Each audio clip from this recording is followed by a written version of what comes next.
right. Hello there. Welcome to the Hi. Dr. Milton Social Work Show. And I am thrilled to have with me today Quinn Williamson, Thank you for having young, me. amazing student activist, visionary. I'm going to have him talk more to you about all the amazing work he's doing in the world on behalf of young people and moving our country forward, all right, Thank you. where it needs to get to. So we first met in 2015. Yes, way back in 2015, when that's when I just was exiting high school. Yes, you were 17. You And were at St. yeah, Peter's Prep. in Jersey City, yes. And Uh-huh. and we met because of an older nonprofit that I used to work on, that I developed myself while I was in high school, called the Jersey City Youth Alliance. Mm-hmm. And the whole purpose of that project, um, which you'll see how it ties into the current project I'm doing. Um, but JCYA, the purpose was to somehow equalize the playing field of that Black students have to find themselves against white suburban students. I mean, obviously our schools get less funding. Um, it's more challenging for a student of color to get the opportunities needed to succeed within the academic world, Mm-hmm. which also turns itself into the real world. Mm-hmm. Um, so I was working with middle school students at the time, directly with the Boys and Girls Club, and then also going around to different schools in the city to give just motivational speeches with my team. Mm-hmm. Um, and it was a really wonderful time, being able to work with so many students, get like really interact with them one on one, and see them inspired, was Sure. wonderful. So Sure. Yeah. I had the privilege of writing about you in a column I was doing at the time called Our Pride and Joy. And yes. indeed, you were and you still are. And I'll never forget your parents saying something like, or you telling me, your parents told you that what's most important to do is to sort of reach back and help somebody else, to grow up to be a Hmm. man who serves others. Right, and Right? that was St. Peter's Prep's, I guess you could call it, slogan: to That be a was their man for slogan. others. Yeah. All And so right. Yeah, so I lost track of so you after that. So right. tell us what's been going on from the time you So left Jersey City. yeah, I left Jersey City to study at Howard University. Um, and there's a bit of story behind that I think is appropriate to share on this show. And that is that initially I applied early decision to Columbia, which is a binding agreement. I applied, I got in, I'm supposed to go. The only way you could break that agreement is if you cannot afford to go. When I first did like the estimator, it looked like I was going to be paying like 10,000 a year, and I was like, oh, that's fine, that's amazing. It's like, oh, it makes sense. Ivy League schools have so much money to just throw away that I was going to go, um, for very little. Um, Little did I actually know was that was not the case. When I got my financial aid package, I found out that it was going to be closer to 75 grand a year, um, which would leave me over $200,000 in debt. Um, because I applied early decision, I couldn't apply to any other schools. That's part of the agreement. It's part of the contract. Fortunately, though, despite Howard University admissions knowing this, my brother, who was attending, his freshman year, went to the admissions committee and said, "Listen, I have a younger sibling. They're not going to be able to attend the school that they initially wanted to attend, but had this not happened, they were going to apply to Howard." Um, Good to have a my big brother advocating, huh? Yeah, it's amazing. you Mm-hmm. you don't understand how much I appreciate what he's done for me. But so he went to the admissions committee, and they were like, "Of course, we're going to help a Black student who's not going to be able to go to college if, this does not, if they can't go to Columbia. And so I applied and they gave me a full academic scholarship with housing and food. And that's to say, like I tell that whole story to say, there are places that love you and will nurture you, and there are places that care less about you and more about your dollar.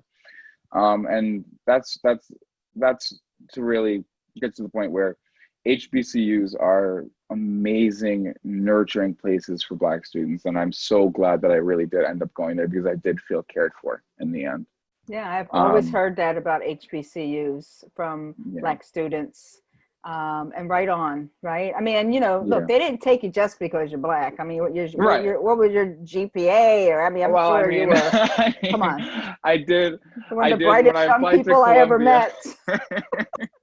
When I applied to Columbia, I was top 10% of applicants. Of And course. I was given a scholar distinction, but not any money. You get the distinction, and they're like, we're going to give you all these privileges, but we're not going to give you any money. Mm-hmm, mm-hmm. So like I was fighting with that. I was like, give me some money. You're giving me this scholarship that's not a real scholarship because scholarships come with money in my head. Mm-hmm, mm-hmm. Um, and so I was fighting for months, going to like missing school to go up to Columbia, to the financial aid department and like fight my battle. In the end, of course, lost.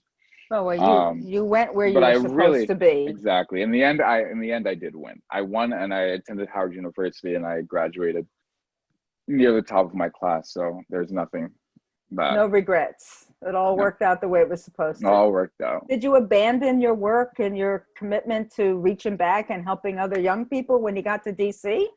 No, I did not. So my Mhm. first year, I decided that I was going to. So I made sure when I left Jersey City that I had a team of young high schoolers who would be able to run JCYA, and with me like helping them remotely. So that worked for the first year. The second year, it became a bit too difficult. I mean, it's hard to manage a group of high school students from, I don't know, however many miles away I was in DC. Let's say Um, 300. something like that, Yeah. exactly. So I wasn't able to continue with that work in Jersey City, but for my first 2 years at Howard, I started what I call the Urban Youth Alliance. And I had planned to expand it to have other chapters. It never worked out the way I wanted it to because I started focusing more on my studies. But that was a college coaching um, group. And so what we did, we went to different public schools in DC and we spoke to juniors in high school and we figured out what their goals were with college in terms of college, and we took them on their path to their goals. Um, so we were helping them write their papers, figuring out best places to study for SATs, determining which schools were best for them and which were actually achievable, um, and so those types of things. Mm-hmm. And so that was cool. I had a group of about 20 other Howard students working with me.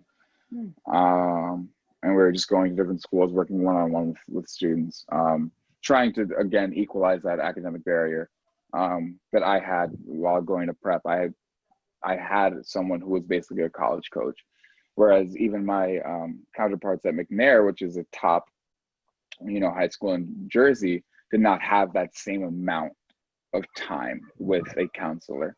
And so I was like, this one of the schools I remember the most had literally one person for college counseling in a school of about with a graduating class of about 1,000. Yeah, Um, life-saving mentoring you're giving to these young students. yeah, and so, but in the end, it's regretful in some ways because I obviously I can't touch every single student, but the ones that I was able to work with, that was fantastic. But Mm-hmm. there's but that this is that looking back, I was trying to fix an issue that should not be fixed with charity work, Mhm. um, or what you could, or volunteerism. Um, there was a bigger issue at hand, and that's the fact that this school that was majority Black students had one person to guide them on the road to college, and that is one of the most confusing roads. I mean, with the SATs, with filling out all these different forms, figuring out which colleges take different applications. It's very confusing, and you have to also get recommendations. And to have one person dealing with all of that for that many students is impossible. Yeah, boy, did you just jog a memory for me when I was in high school. This was back in 1975 or 4. And we had guidance counselor who basically, I remember sitting in the outer office and we were all lined up in a queue to go in and speak to her about our plans. And everyone that was sort of coming out, they had like applications for the US Army. And I'd gone in and I was just like, I'm not going to an army, I'm going to college. You Yes, know what I that's mean? yes. And but she was basically like, oh no, honey. Yeah. No, you're going to the army You're not now. going to go to college, you know. Exactly. Um, I mean, and that's inner and not much city has Camden, changed. right? Inner city Camden, New Jersey. Right. It's that inferiority, second class quality of education. This Right. benign neglect of the education sector by government. Yeah. Hmm. So I mean, it's also just, another testament to the fact that systemic racism exists in this country. absolutely, that's It's exactly what it's it that is. it's the fact that we are going to intentionally leave uh, a whole bunch of students of color out of the equation, Hmm. and we don't really care, and we're not going to fix it because it doesn't affect our pockets that Exactly, and bad because right we now. and because well, um, not every kid's got to go to college. They need Hmm. No, other of need course not. tracks, and they need other tracks and paths too. Hmm. But the fact of the matter is it's connected to citizenship and enfranchisement, and that's a whole other Exactly. big conversation we can get into, right? Right. But because you're right, we're discounted because we're perceived as not having any power to Hmm. apply, even in a place like Chocolate City, right? Right. Where, Exactly. right, Not so right. chocolate no more, but Yeah, that's well now, oh God. When I started talking to you again, and I know I planned like a 5-minute call with you. I think we're on the phone for an hour. So I yeah. think that right. So you continue to be very conscious and connecting the dots and understanding your commitment. I mean, you have privileges that a lot of other Hmm. uh, Black youth do not have. And I was Exactly. in the same position. I had a lot of privilege too. And we got good parenting, told us to reach back, told us to give back and to help the next Hmm. one. So you did this mentoring program. Is this what you were studying in the university as well? Were you studying No, no. sociology, social work, So therapy? I Like what was were I was studying sociology, you? Okay. but I was a mentor because I thought that I could be one, Hmm. not because I was studying it. I thought there was room for volunteerism. There's always room for volunteerism, so I was like, let me just do it then. But Hmm. I actually studied philosophy and political science, but I did minor in sociology, so I do have a sort of socio-political background that would give me some sort of I want to say uh, knowledge about the systems at play, Hmm. that I wanted to correct in some sort of way.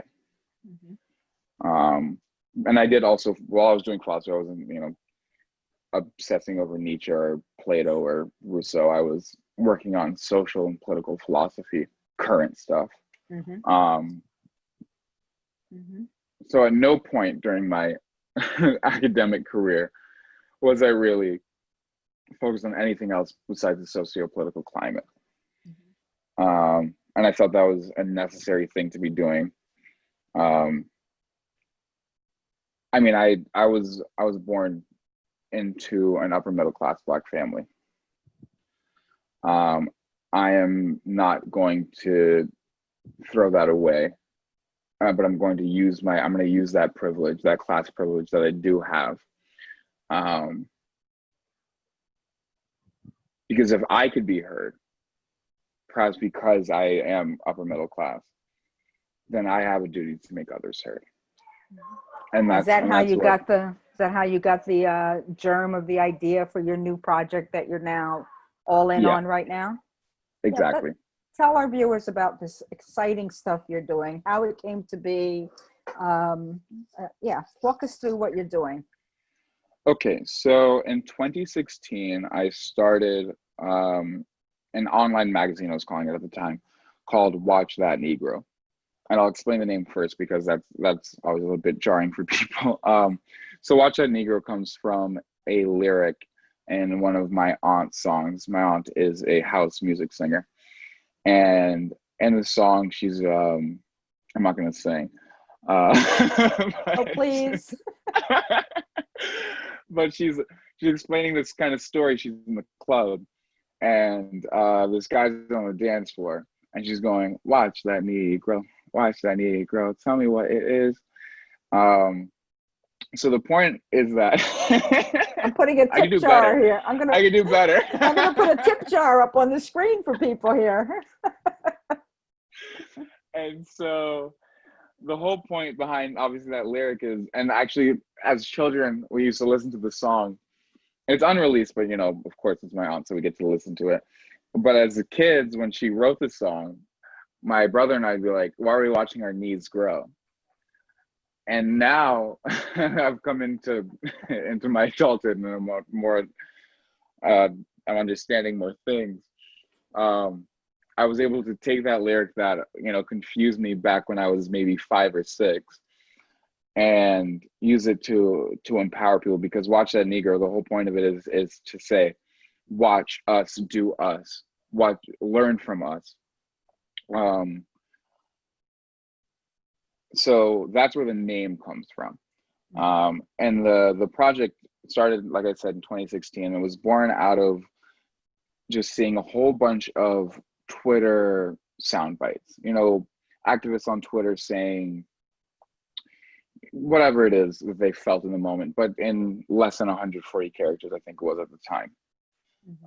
And I was like, you know what would be great if we didn't just have these little Twitter arguments with, and not to say little, but because those are very important ways, like methods of activism as well. And I encourage people to take Twitter if that's what they are most comfortable with. That being said, what if we could take these sound bites and expand on them, justify them within a new platform? And that's what Watch That Negro was initially, a place for these Twitter sound bites and these Twitter users basically to explicate their positions. And so that was a lot of fun beginning it with just like my friends on Howard's campus. And it did start with mostly queer Black youth, because I'm queer and queer people tend to have queer friends. So, Don't and I know also, it? I have a queer wife. So it was born out of the ideas of queer youth, and often Black queer youth are very, very, I've found, informed and socially aware, and they make sure of it. So I had a great team then, and still have a great team now. So I started in 2016. We worked for about 2 years, and then I had to start focusing on applications for master's and PhD programs. So Watch That Negro kind of fell off for a second, and then this year I brought it back. So this is an organization, a nonprofit, or is it just a media platform, or is it both? Right now, it's just the media platform. Okay. That we take contributions from anybody who wants to say something.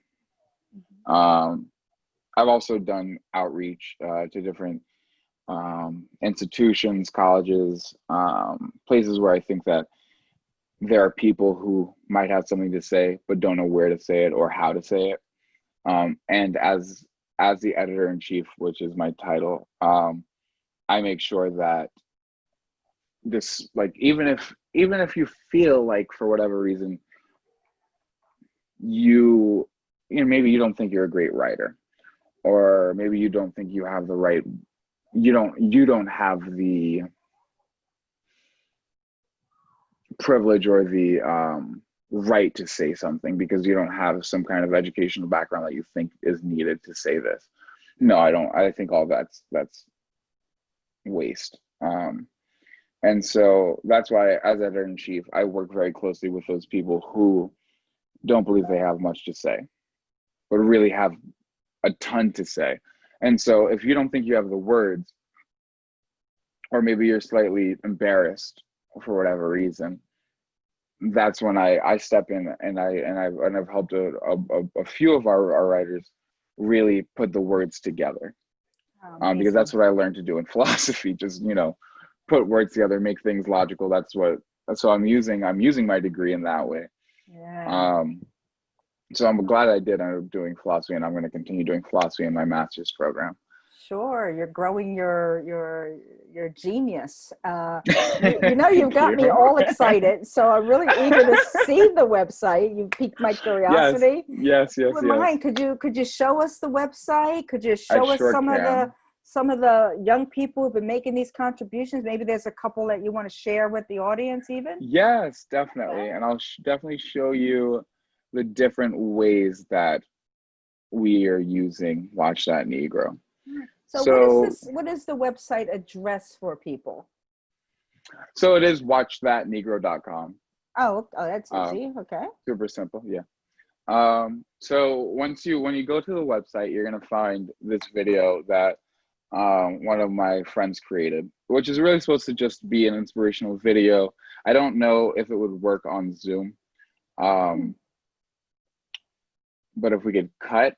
I think it should, but this is very interesting. Is that like a drone shot? It is. So some of the images that she used were from other places.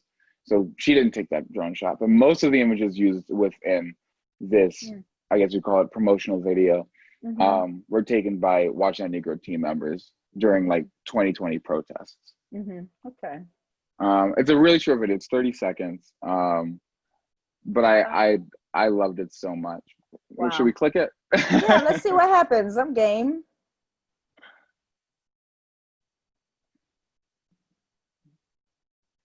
See, we living and we learning always.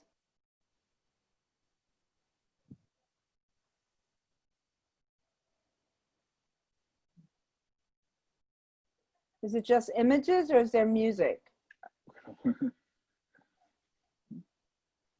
Oh.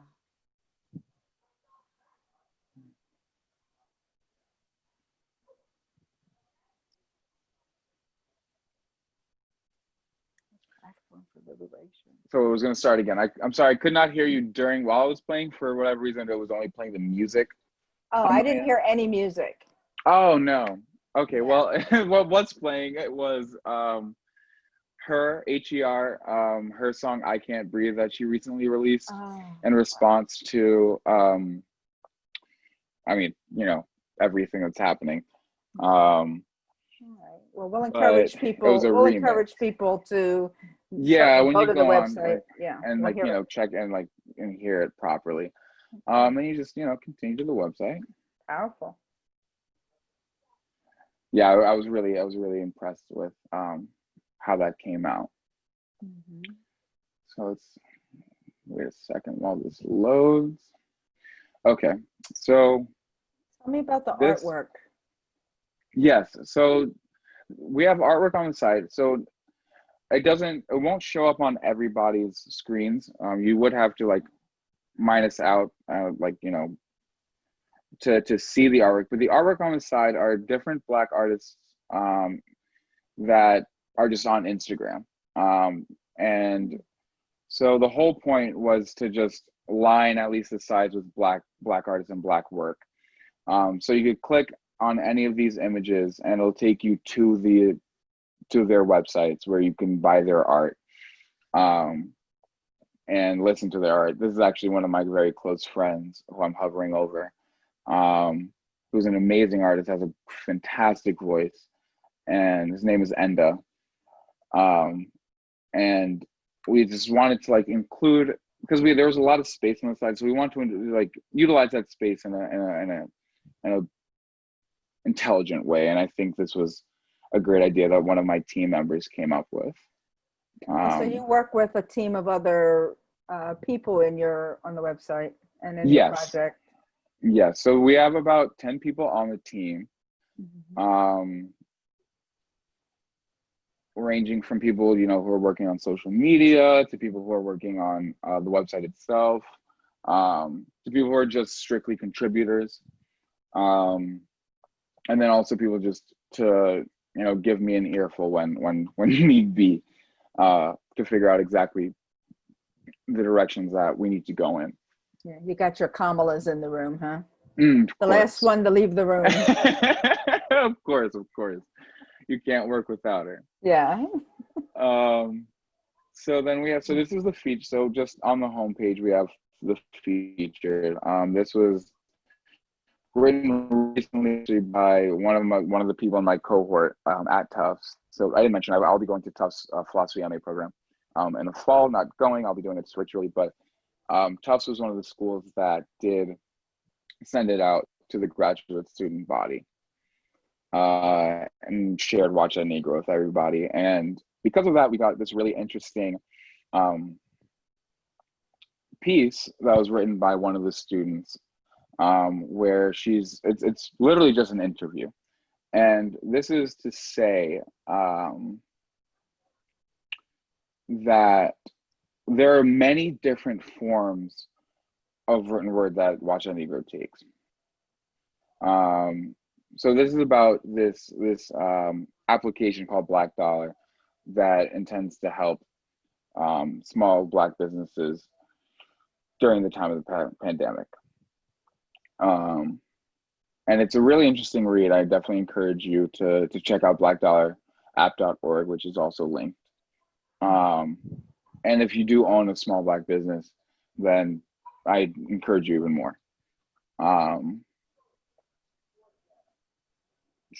Let's go back to the homepage. On the side, of course, we have subscribe to the revolution, put your email in, then you'll get email updates. We also do a clip and quote of the week. I couldn't help myself. This time I chose this one from Barack Obama because he said some nice stuff about Trump during the DNC. So I was like, all right, Barack. Yeah, you're back on it. He was on point, and so was his wife. Yes. Yeah. This is an older quote, and then also, this was an interesting video that I watched recently. I listen to Democracy Now! Every day, which is just a news source, but I think one of the better ones because they cover stories that are actually affecting people regularly, and people of color especially. So this discusses how firefighter inmates are being paid $1 an hour as firefighters in California. So just things on the website that you can click and just watch and hopefully end up feeling more empowered and more learned from it. Yeah. How often do you change the content and rotate the content, the artwork out? Like what?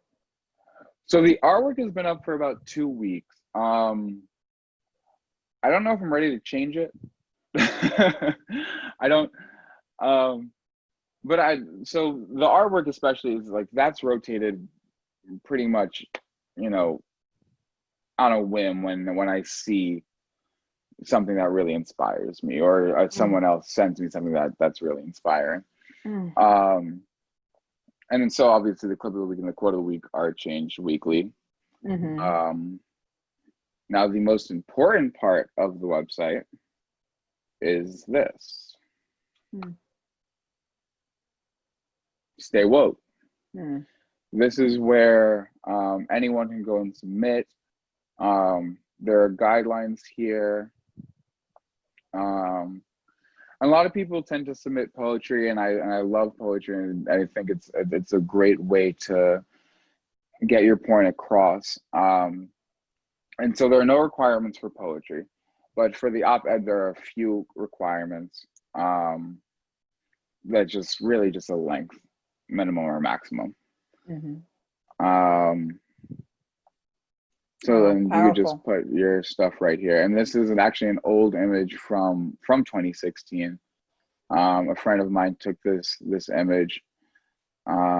She's pretty a decently well-known photographer now. Beautiful. So I am very lucky to have this on the site, and when she Powerful. allowed us to use it. Mm-hmm. Um, Mm-hmm. And who are you marketing towards? Like, you want to get youth of color tied into this, right. queer youth. Give me a sense of the demographic that you want to hit with this, and you want to capture their voices. What's this demographic you're going for? So initially, the demographic I was going for was just like Black youth, generally, just under like Black millennials and Gen Z. That's what I was like in 2016. Now that's evolved into anybody who has something to say, and I do limit it to I I don't necessarily want submissions coming from people in places of high privilege and dominant positions.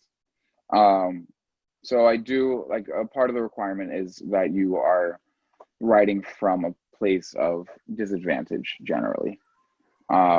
Because the whole point of the website is that you're writing this and someone's going to read it and then either connect and sympathize with your story or empathize with it and then become a better person. Yeah, right. Words can do that for people. Exactly. And so Hearing people's stories can do that, right? and that's why we call it a experience-based and storytelling-based platform. Mm-hmm. And so we have, we have a forum for just, any comments of any sort that people want to throw out there, which is interesting. And, there are different like topics. This one is, celebrate our triumphs. Like, sometimes we win, and we should be able to talk about that. Mm-hmm. Because it sucks to talk about losing all the time. Yeah, and it's good to see it's taking a pulse of where young people, or as you say, people Mhm. who are in the marginalized communities, like what is it that what's on their mind? Exactly. It's fabulous. Yeah. Yeah. Then we have the poetry.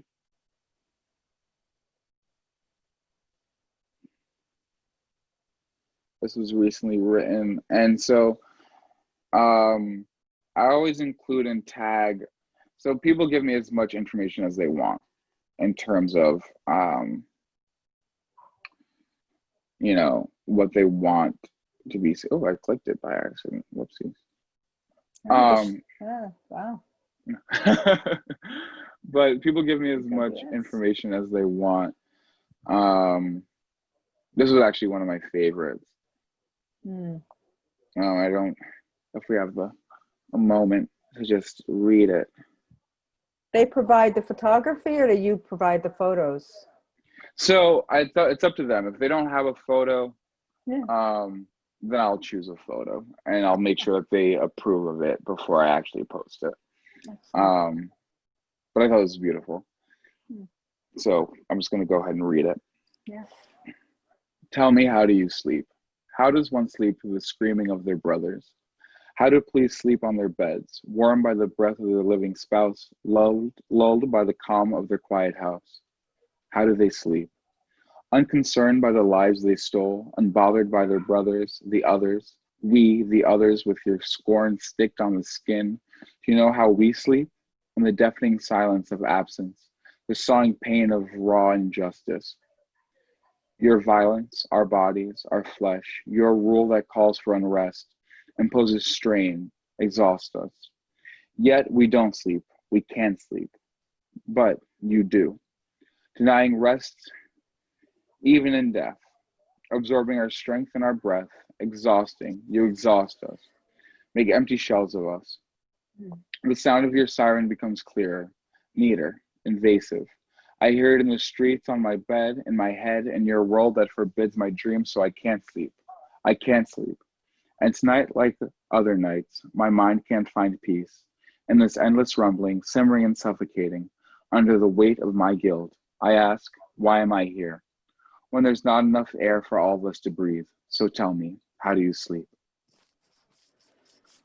This is a beautiful poem that was Beautiful. submitted. Powerful. Very. Yeah. Titled White Night. Wow. Mm-hmm. Then we have some video content, like what you were just seeing, and then the rest of the op-eds, which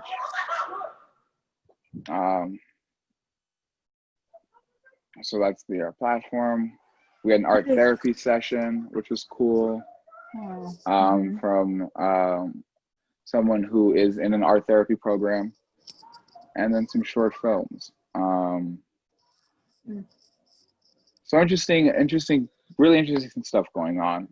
Incredibly so. Very rich. Very like, you know, it's like it's immersive. It's someone can go in there and live for days on these pages. And that's what I hope, because there's the thing about it is that we're not reporting, you know, we're telling stories. So the thing about Watch That Negro is that it's not like if you don't go on it every day, you're going to miss something. You could go on when you want to, and you could read something, you could take it, and you could let it fill you.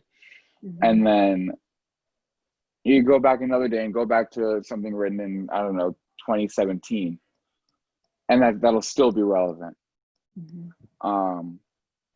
So that's what I really enjoy about it, and that's why I make sure that everything from the time it was written is still accessible on the site. Oh, that's fantastic. So what is it that you want from people that are going to hear this, see this video, watch my show, so we get the word out about your fantastic work? I mean, what do you need from people? What do you want from people? So it's twofold. The first thing that I want is for people in dominant positions to go onto the site, subscribe, and read, experience, and learn. And then eventually empathize. And let that empathy turn into a reason to protest. The other side is for people who are not in dominant positions to come on here and to find a place for your voice and for your words, or for your interviews or your poetry, or your and also under op-eds we have photo series. So even if you're an amateur photographer and you went to a protest and you thought it was powerful, so amazing. I mean, there are so many different ways to interact with the website. So this is just one, and I'm not a photographer, but me and a couple of friends went to a protest. I obviously didn't take this picture because I'm in it. But me and a couple of friends went to the Queer Liberation March in New York, and took some pictures, and some of them were great. So that's also just a way to work with us and make yourself heard, is through your photos. Right. Yeah, lots of ways to tell the story. There are many ways to tell your story. So you like self-funded and how do you get the funds to do all this? So I mean, paying for the website is yearly, and that's pocket money. And it looks like, maybe I guess it looks expensive, but it's really not. Very well done. Thank you. And I mean, my team we're all doing this out of a desire for the liberation of people of color and queer people. And so because of that, we're all not getting paid for this. So this is also volunteerism in the end. But it's just another avenue that can be used um, in this march for liberation. Yeah, fantastic. So if somebody wants to, and we're going to encourage everyone, tell the name of the site one more time for people. So it's watchthatnegro.com. All right. And how do people get in touch with you? If they like to So get involved, or if they want to make submissions, or if they want to have a connection to you, how do they do that? So you could go through the submit if you want to actually submit something, or you can just go to contact us, Okay. which will also just give you, put your name, email, subject, a little picture of Muhammad Ali. Yeah. But you could also go to our Instagram, our Facebook, our Twitter, all which are linked at the top of the header for the website. Click that, send us DMs. We could be contacted anyway, and we will get back to you like that. Fantastic. Wow, what a pleasure it has been to reconnect and reunite with you after these many years, and to see this explosion in your growth, and to hear the clarity in your mission, both personally, academically, and this broader gift you're giving to the world. I mean, I think, what you've got here is certainly a way to move people and to change the hearts and minds of people. And God knows that's what we need. Yes, we do. Time. Yes, we do. Yeah, yeah. So I appreciate you being here so much with me. No, thank you. Thank you from the bottom of my heart for including me in We'll the say website. we're on the same journey. We're fighting the same demons in the world. We sure are. I've been at it. I'm 61, so I've been at it a long time. And what gives me such hope is when I see young people like you who have picked up that baton, and you're doing it so much better, so much smarter than we did it. I don't think so. Yeah, you're not burning through the shoes we burned through, I'll tell you that. And certainly in a time, and honoring the time we're in with COVID and Trumpism and all the madness, that you give people such an easy way to have release and to make change happen. Thank you. Thank you. Thank you so much. It was wonderful. All right. And I'm going to wish you well on your journey, and look forward to the next time we can. Likewise, Dr. Milton. All right. You have a good one. Yeah, you as well.